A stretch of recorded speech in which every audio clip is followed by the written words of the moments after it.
Hello friends.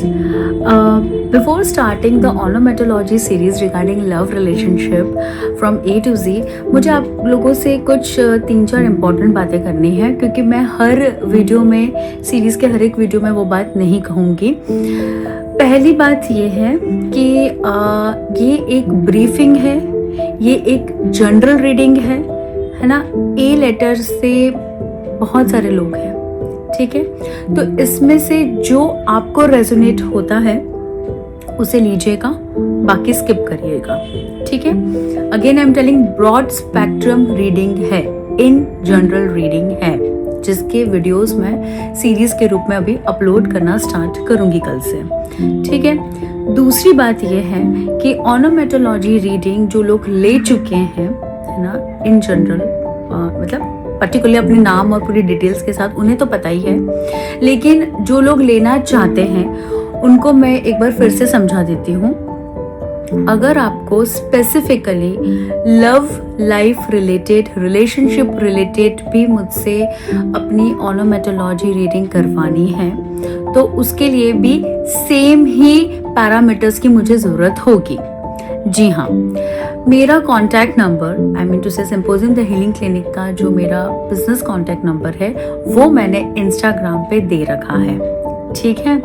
और YouTube channel वाले लोगों को आपको भी मैं इन्फॉर्म कर देती हूँ कि मेरा जो कैप्शन है उसमें मेरा कॉन्टैक्ट नंबर है, उस पर आप पहले व्हाट्सएप मैसेज करेंगे, ठीक है, हाय हेलो करके आपकी डिटेल्स देंगे।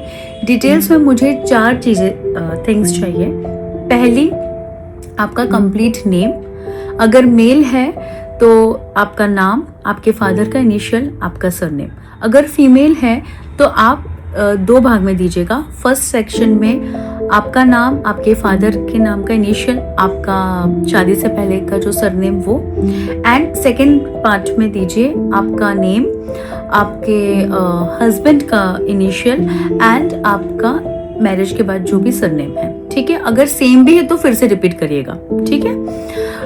Third thing is any nickname given by your parental side और योर ससुराल साइड, या कोई भी जगह से, यानी कि मायके में हो या ससुराल में हो, कोई भी प्रकार का निकनेम। और it's not always from the family side. अगर आपको कभी कभी ग्रुप में, फ्रेंड सर्कल में भी कुछ नाम दिए जाते हैं निकनेम्स, अगर वो भी है ना तो प्लीज वो स्पेसिफाई करिएगा, मुझे बताइएगा, उसका आपकी रीडिंग में और डीप रीडिंग जाएगी, आप ही के लिए अच्छा है वो। And last but not the least is the place where you have lived the most. Yeah, the parameters are always same. किसी भी प्रकार की डिटेल्ड रीडिंग ऑफ ओनोमेटोलॉजी जब करते हैं तो पैरामीटर सेम रहते हैं, अपडेट भी होते हैं विद टाइम। अभी तो यही 4 चाहिए, ठीक है।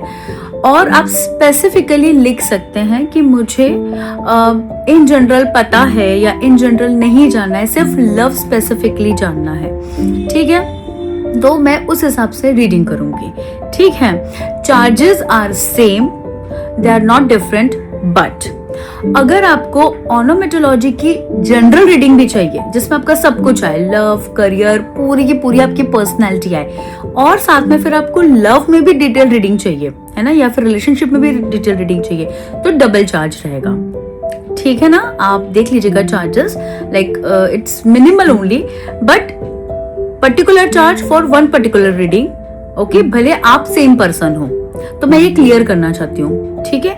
जो भी एक्स अमाउंट का चार्ज है इन जनरल पर्सनैलिटी ट्रेट का रीडिंग, इन जनरल मतलब आप ही का ही deep detail in general reading जिसमें सब आ जाएगा, उसका चार्ज आपको पे करना है।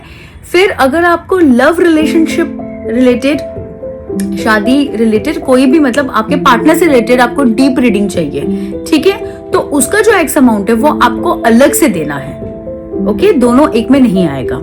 आई hope I made myself clear, and reading होगी after the payment. It's a very humble request. Plus आपकी रीडिंग के बाद अगर आपको आपकी ही रीडिंग से रिलेटेड क्वेश्चंस हैं तो उसके कोई एक्स्ट्रा चार्जेस नहीं है, लेकिन उस पर्टिकुलर टाइम के लिए ही। अगर आप नेक्स्ट, जैसे आपकी रीडिंग खत्म होगी, मैं लास्ट में आपसे पूछूंगी any further question, if not, आपने बोला नहीं बस इतना ही है, उसके 24 आवर्स के बाद या 1 घंटे बाद आप फिर से क्वेश्चन पूछोगे, देन यू हैव टू पे again the same charge. Please maintain the dignity, यही प्रोटोकॉल है एंड आई रिक्वेस्ट कि प्लीज इस प्रोटोकॉल को फॉलो करिएगा। चलिए, कल से शुरू होता है, ए नाम से, ए लेटर से शुरू होगा और जेड तक जाएगा। Thank you.